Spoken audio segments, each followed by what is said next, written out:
Baiklah. Bismillahirrahmanirrahim. Assalamualaikum warahmatullahi wabarakatuh. Perkenalkan, nama saya Muhammad Nazim Maulana. Saya dari kelas D4 Teknik 1A. Di sini saya akan menjelaskan mengenai ERD, CDM, dan juga PDM dari tugas database saya. Tugas database yang telah diberikan sebelumnya.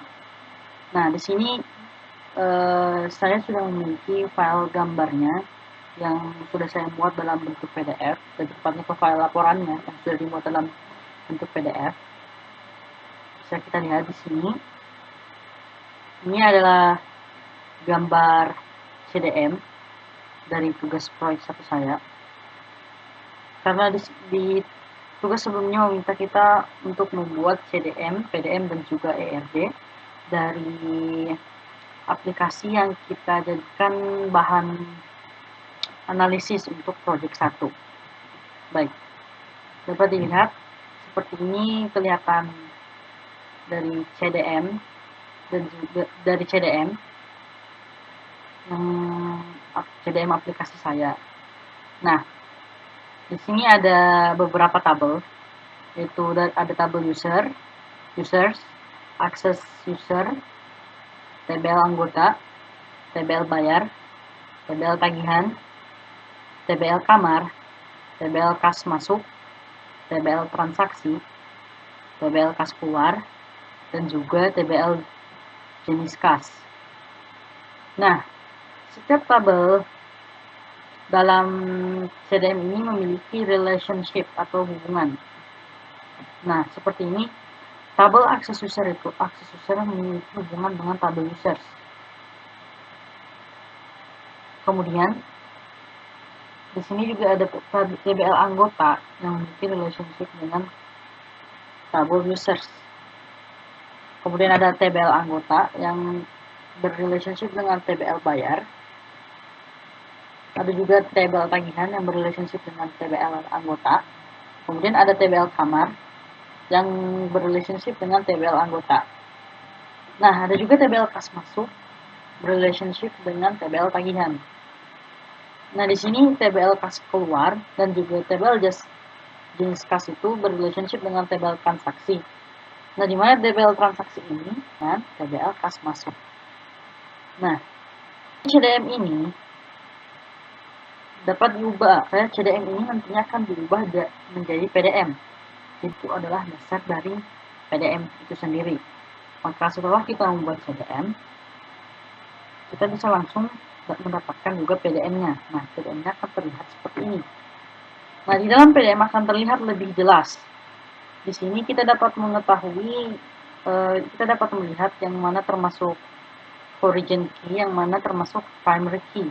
Dengan begitu kita dapat melihat kunci utamanya yang mana dan juga kunci tamunya yang mana.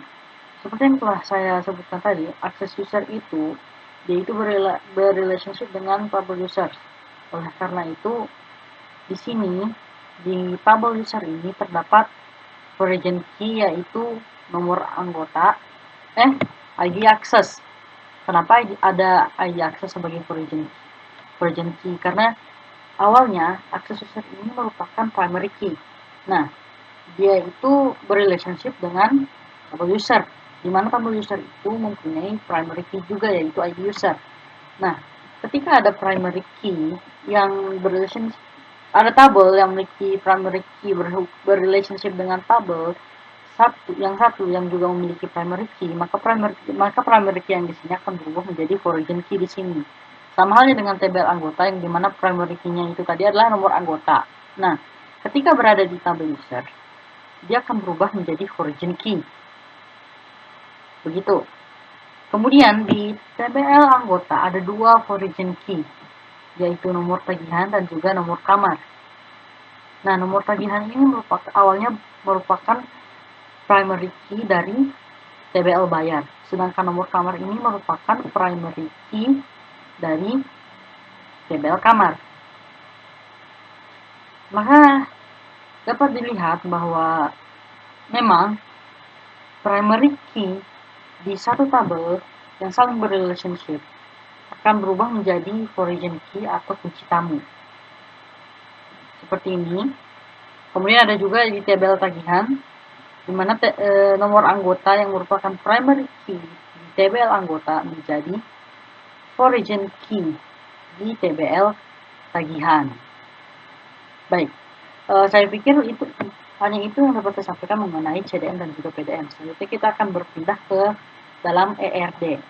Nah, di dalam ERD ini kita dapat melihat dengan lebih jelas bagaimana relationship dan juga kardinalitas dari setiap bagaimana itu kardinalitas dari setiap relationship yang tadi.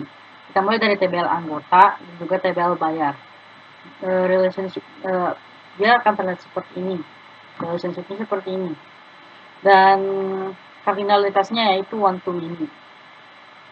Karena satu anggota itu bisa melakukan banyak pembayaran. Maksudnya pembayarannya bisa lebih dari satu untuk setiap anggota.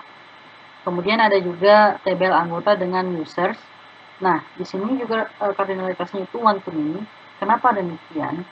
Karena satu anggota itu dapat menjadi, karena di sini kan anggotanya tidak cuma satu. Nah, setiap anggota itu kan tentu saja pasti akan menjadi user. Jadi satu anggota bisa menjadi, maksudnya setiap anggota bisa jadi user juga bisa jadi banyak.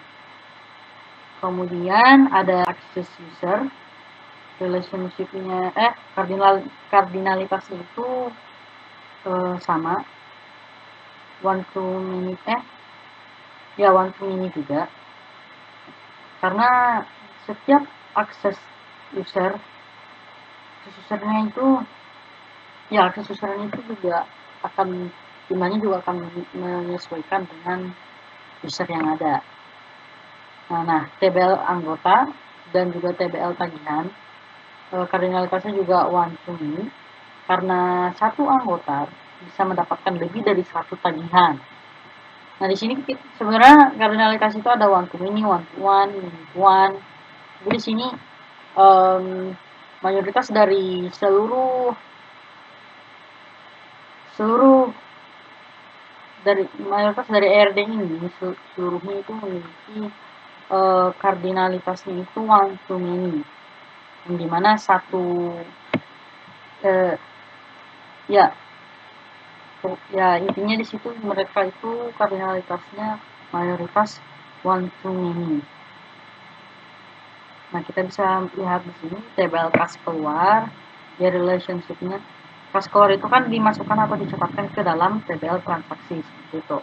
Dan catatan ini bisa maksudnya satu ini bisa untuk banyak transaksi.